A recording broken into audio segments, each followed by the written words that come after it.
is Maggie.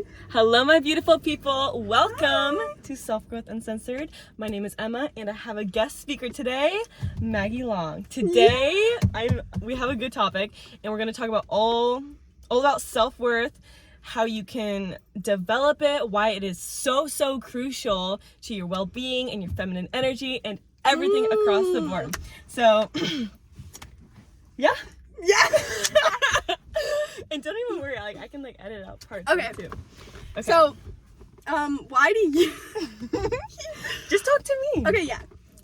So what do you feel like defines your self-worth just in your life? I think just that to kick it off. You definitely define it, because I like to think of it of you are your own business, and if somebody else had a business and you have your own, right, and somebody else was trying to tell you how to run your own business, you'd be like, fuck you, mind your own business. So I like to put that in the perspective of worth, be like, you have your own self-worth and somebody else's has their own self-worth, right, and you're not determining it off of each other, because you are the only one that's in your body that knows who you are. So how on earth could someone put value on that if they don't even know it? And also I feel like your self-worth, you can't, how do I put this the right way? I think it's everyone has their own experience. So if you're comparing yourself to if you're comparing your bad day to someone else's good day, or even vice versa, if you're comparing your good day to somebody else's bad day, I don't think it's fair to feel like you're better or worse than anyone else. For sure. I think it's also interesting why we struggle with ourselves and our own worth, but we could have easily have a best friend. You're my best friend, and even though you have flaws and bad traits and darker sides of you, right, I don't take that as that makes you less worthy. In fact, I take that as that makes you more worthy because you go through that. But for yourself, I feel like it's much harder to grant. Why is that? Let's break this down. Why do we think that it's hard to have self-worth, and why do we have such high standards for ourselves but not other people? Where does that come from? I feel like it comes from partially, at least partially, I think it comes from, at least for me, just feeling like you're the captain of your own, you're responsible for whether or not you're in charge of your own happiness, right? So I feel like you hold yourself to a higher standard because you have to live with yourself day in, day out. That's true. I feel like if I'm not up to snuff, then I'm going to be more pissed at myself, because I'm just I guess I feel like I'm making my own life worse when I fail. Versus someone else, with someone else, you can have the compassion to be it's okay to have bad days, you're still going to get there, but right. Just with yourself, I feel like it's much harder to grant the compassion, because you're trying to get to a specific goal or something. Yeah, it's when you, it's even when you do have those really good moments, you might not appreciate it as much. It's just because if you have like self-worth. Totally. But then with other people, it's very different. I think it also comes from childhood experiences, from what you were raised to be, kind of conditioning when you were little, because from 0 to 7 your brain is in theta. It's just a sponge. And I think that's probably where self-worth stems from when it comes to the subconscious, because you're not really aware you're alive and a human and breathing, and you only have one life until you switch from that brain mode to something else. So you're basically just absorbing your surroundings. Yeah, so if you were told as a child you're fucking worthless, and also even if you were told you're great, you might have been grown up dependent on the validation of other people. Right. So then you crave that. Yeah, and your parents are time out, you're a bad kid. You know what I'm saying? You're a bad boy. Sit in the corner, bitch. Exactly. But when you did shit to mess with your parents, they would be sit in the corner or whatever. Right. And then when they were when you do something good, you get rewarded. Ice cream. So then you're trained to be a people pleaser. Totally. I mean, your parents don't want you to be a people pleaser, but honestly, they were probably raised that way themselves. So, you know, generationally, it's just going to continue on unless, like, you break the cycle. But how can you, honestly? How do you break the cycle? Because you want your kid to behave in, like, no societal rules. Like, when we have kids, obviously we're going to have, like negative consequences and positive reinforcement. Like, there's no avoiding that. Like, that's just, like, part of raising a child. Because when you see a parent that's raising a kid and they're, like, don't punish their kid at all when they're doing super fucked up shit. Yeah. And they, like... Yeah, they're just going to, like... Yeah, then the kid's a brat and you're like, what the hell are you doing? They're spoiled, and, like, they're not going to appreciate anything, like... They're not going to have value for the material possessions because they're just always given to them. Yeah. Like, the grass is always greener no matter... like how green your grass is already, you know? Like, have you met those kids, like, at our school who are super, like, mega rich, and they just, like, waste their fucking time on their phone when they could have, like, so much opportunity. It's literally at their feet. Even now, like, with you and me, like, with the internet and everything, we could learn anything. Totally. Really anything. And we do waste it, like, totally. Yeah. Really, I wonder how much... I saw this thing the other day that was like,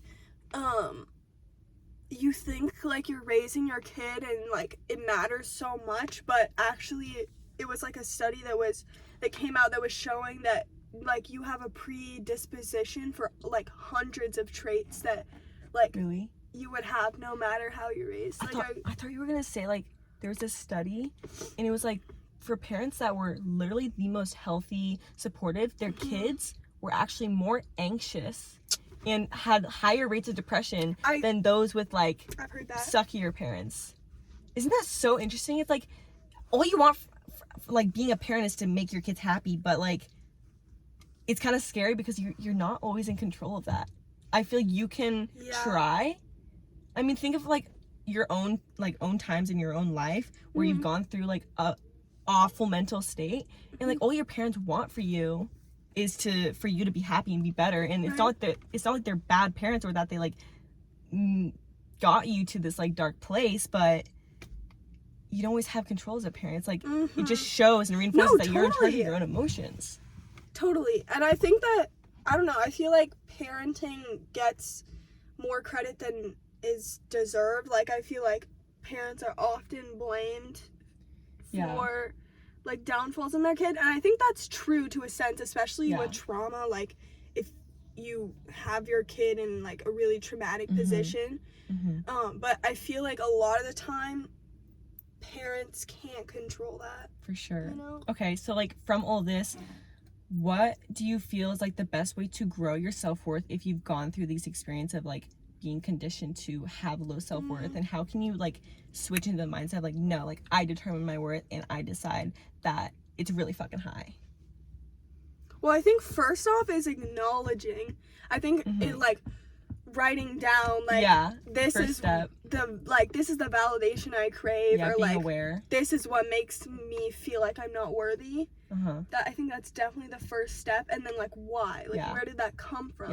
What kind of validation do I seek? Why do I seek it? And then also writing out, like, your love language, I think would be really helpful. So, like, with the validation that you want, like, is it words that you want? Is it someone to, like, act a certain way? Or is it, like, you want someone to, like, give something to you? Because how you, like, want to receive loves from others, you can just give that to yourself, like, in the form of, like, totally physical or, like, words. I know for me, like, when I'm doing affirmations consistently, I'll just, like, have, like, these, like, background thoughts that are like, oh, like, I feel, like, really pretty, or, like, you look so pretty today. But if I stop doing that, or I take a break from the affirmations, like, it'll go into that, like, that old loop that's just from, like, the caveman days or whatnot.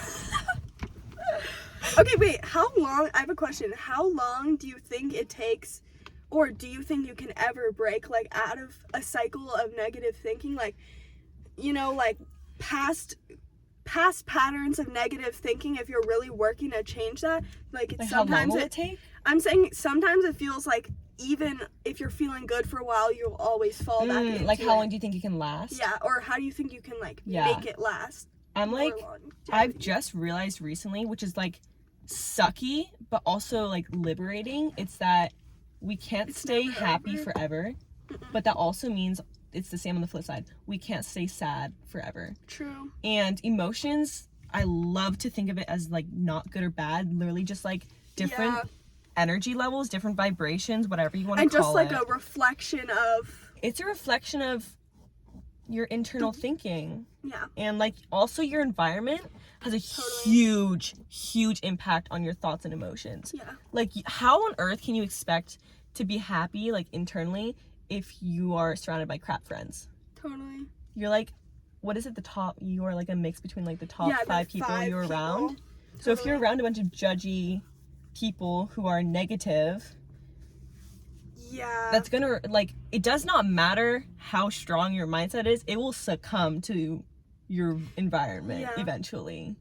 Totally, I agree completely. And I think also, like, it's like not only our environment, but I feel like if I'm feeling like good for a while and I'm like, oh, I don't need to do any of these like things Right. to take care of myself, and then I'm Right. like, shit, why am I like depressed, like feeling depressed today or really anxious? And I'm like, oh wait, Yeah. I haven't been taking very good care of myself. It's like it happens with these cycles where you feel you're in a rut, and you start doing things that will very obviously get you out of it. You start exercising, you start sleeping Right. better, you start drinking water, Right. journaling, meditating, yeah. and then you get to a point where you feel really good, and then you You're think like, that if you stop doing those things, I'm on it's top of gonna the world! Right, you're like, oh damn, this is really fucking great. Enlightenment. And then you just stop doing those things. You know, it's like, it's easy, it's so easy to forget, like when you're happy, it's so easy to forget that, like, it's just like you can fall back into yeah, it because without taking care of yourself. I think there's a lot of fear that, you know, it is so common to hear things like, oh, meditate, sleep, exercise. You know, we know those things, but people don't do them because I think that there's a level of fear, like, what if I try this and it doesn't work? Like, what else? Totally. It's almost like a self-sabotage in a way. Like, No, I think fear it from is. stopping to do it because what if there's no results? But just like you get into a rut, it's slowly over time. You just start acting like a person who's in a rut. You know, you start maybe not taking care of your nutrition. You start to not exercise. It's like a flip side of getting better. No. Yeah, I totally agree with that. So that's like where environment comes in. Is like, what are you putting in your environment? Right. And also, yeah, Or your I think environment. it's so easy to forget that, like it almost feels stupid to be like, you know how back to the parents and kids thing. Yeah. How parents like monitor like YouTube and shit to make sure their kids aren't absorbing this Right. like, crap. And you can see that and be like, dude, parents are like, they're so dramatic for that. And I think it can be dramatic to like, you don't want to completely shelter yourself from all negativity, but I think it's important to remember that you are basically a sponge absorbing your environment. So like, it's good to experience things out of your comfort zone because it's going to give you more confidence. But if you're constantly surrounding yourself with shit, then like, you're going to be shit. Yeah. It's like where focus goes, energy flows. If you think you're gonna like, if you be around shit people, honestly, I think you're a shit person. You're a shit person. I think you are. And if you aren't now, you're gonna be like that. Even, yeah, totally, yeah. I think it's over time because... Have you ever noticed, like... Oh, no, I know we literally just talked about this, actually. Yeah. It's like, when you look and, like, people watch at people being, like, a couple or, like, a group of friends, they either look the same, they have, like, the same aesthetic, they talk in the same way, they have the same mental headspace. Totally. Like, at our school, the e-girls hang out with the e-girls. No, they all have colored hair. Yeah, and that's the whole like clique. Rings. That's the clique thing of high school too. So, bro, if you... But like everyone is like that. Well, like couples, it's just more noticeable in high school.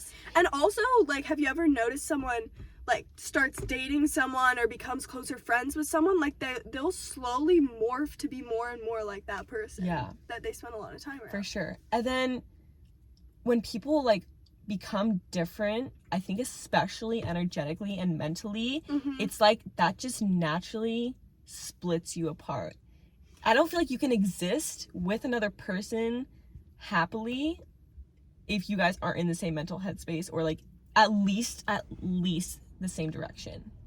or the desire I to go in that agree. direction. Because I feel like, especially like if you're in, or if someone else is in a better headspace than you, Yeah, what do you think about that? Okay, let's take person with really, really bad mental health, person with really good mental health. Do you think that that person with bad mental health is going to rise to the person with good mental health, or the person with good mental health is going to like lower to the bad mental health, or is there going to be like an in-between? I think it's some sort of equilibrium. Like, okay, if I'm thinking about like a really depressed person, I feel like I have to try to like stay in my energy. I think it depends, because I feel like if you're around, I feel like if you're in really good mental health, you'll hopefully be able to realize, like, you'll hopefully be protective of that. I feel like if I'm in really good mental health, then I'll be like, I'll be able to notice, read other people's energy, and be like, oh, this person is draining the shit out of my energy. Back off. Like, this needs to... Question, when it comes to like, because like I know both you and I have worked so hard to get to the point like that we are like on our own self-growth journey, and for me personally, I feel bad admitting it, but I do try to avoid people who are in a bad mental headspace, because me too. I know that's going to affect me completely, and I feel like that's almost selfish or like judgmental, but it's like for my own preservation and mental health protection.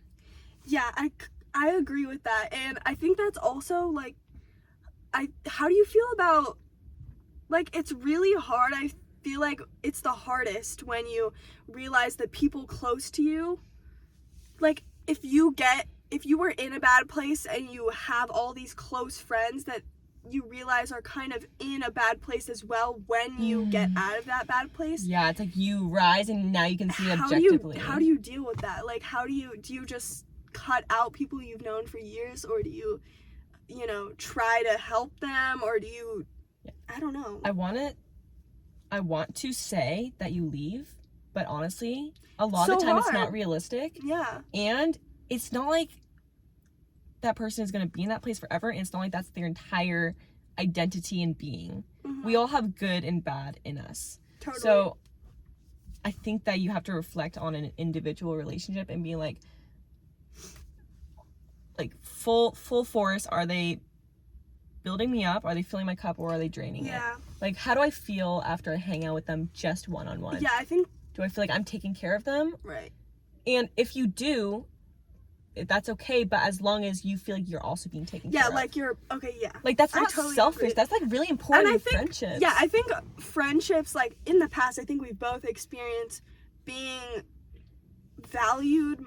I think both ways, actually. I feel like in my past, I've experienced valuing other people more than they value me, or like giving more to other people than they give, or also receiving too much and not feeling that, like, every relationship, romantic, like friendship, like parental, siblings, it is a give and take, and you should just like for having standards for a guy, you should have standards for friendships too. I feel like it should be even higher, honestly, or at least to the same level. At least to the same level, but maybe even higher. No, I agree.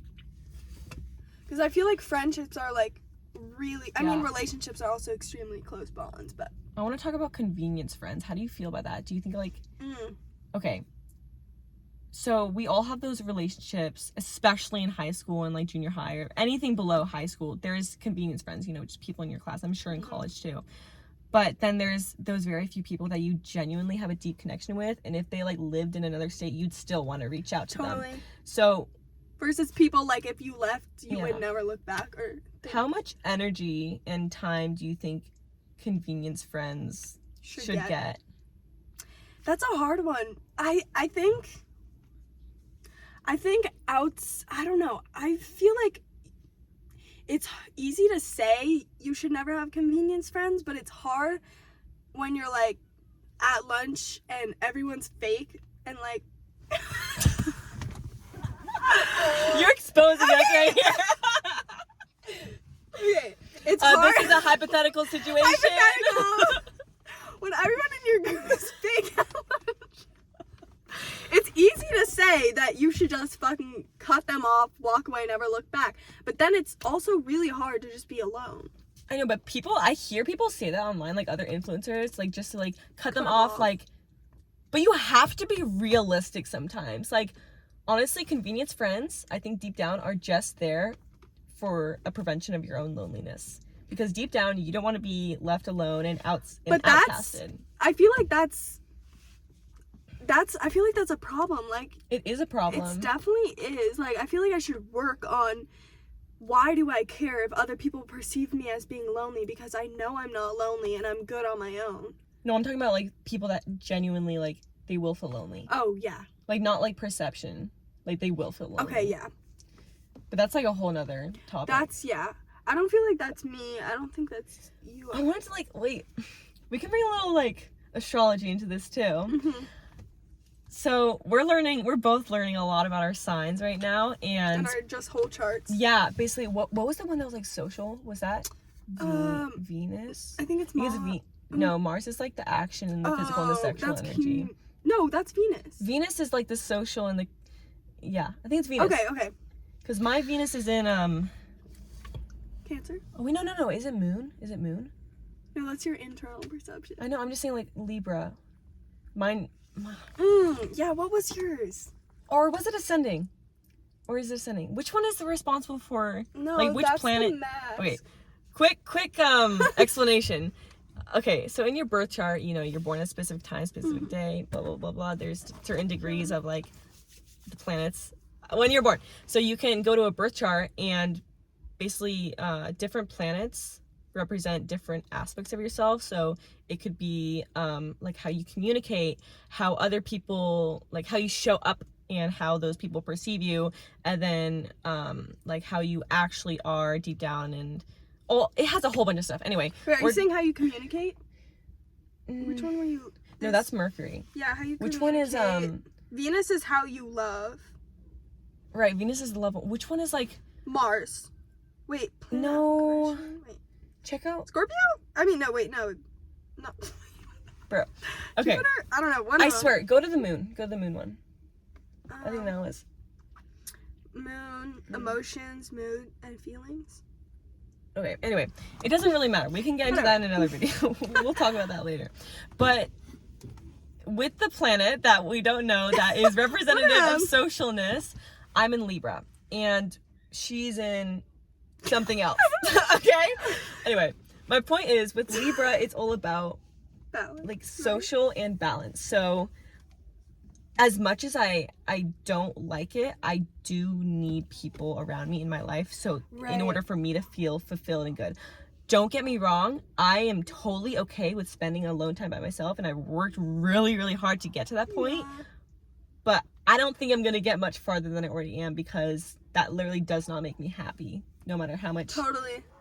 Like, if I do spend time alone, what makes me happy is, like, I'm investing in myself and I'm doing, like, self-care. Mm-hmm. That is, like, alone time spent really well. Like, a solo date every now and again. Mm-hmm. But I need people. Whereas for you, it's a little different. I think I'm finally understanding that about you, because I feel like I feel like the self-help world is almost like it's very much you shouldn't need anyone else, but I feel like some people are, like, especially you have so much Libra in your chart, and that's just, like, the most social, so I feel like especially, like, extroverts, I think, need other people, and it's like, I just hated admitting you don't that. have to, but, like, it does, but it's like a balance. Okay, but it's like the same way that introverts are, like, scared to be going soon. Oh yeah, we should. I'm supposed to be somewhere else right now. It's okay, we'll just do, like, 2 more minutes. Okay, yeah. In the same way, like, introverts are... I just realized that it's 20 more minutes. I know. We have to do this again. Yeah, definitely. It can be... Invite me back. Oh, I don't know. We'll see. I wonder if I'll see you again. If I see you. Okay, anyways, off topic. Okay, in the same way, extroverts are afraid of being alone, or are afraid of admitting that they don't like being alone that much. Introverts are also afraid to be like, I don't need other people. Right. It's almost like you were telling me, like, we just called the other day, and you were saying how you almost felt bad for not wanting to be around people as much. And I was like, and being like, I feel bad for wanting to be around people so much, because I feel like that was just, like, codependency, but it's not. It's just part of who I am. just like we all have different aspects of ourselves we might not necessarily like or want to be a part of us, but it is nevertheless. And I think also we've taught each other on that too. Yeah. And just like you've definitely taught me to be more like you can share your experience with other people and it doesn't have to feel like you're like taking from yourself. And you've definitely taught me that like it's okay to like not be around people and like do everything with everybody else. Like you can do things by yourself. Like you were the one that really inspired me to like solo date, honestly. Oh, thank you. I know. Such an inspiration, Maggie. I can't. Oh, shut up. Okay. You're an inspiration. Ugh. Okay. We'll end on a little lovey note. Yeah. Okay. This was a very, very fun episode. I hope you enjoyed our little conversation. Like and subscribe. Sure, if you want. If you want to be a badass. Yeah, if you want to be a baddie ass bitch. If you want to level up, subscribe to Self Growth Uncensored. All right, bye. See you soon.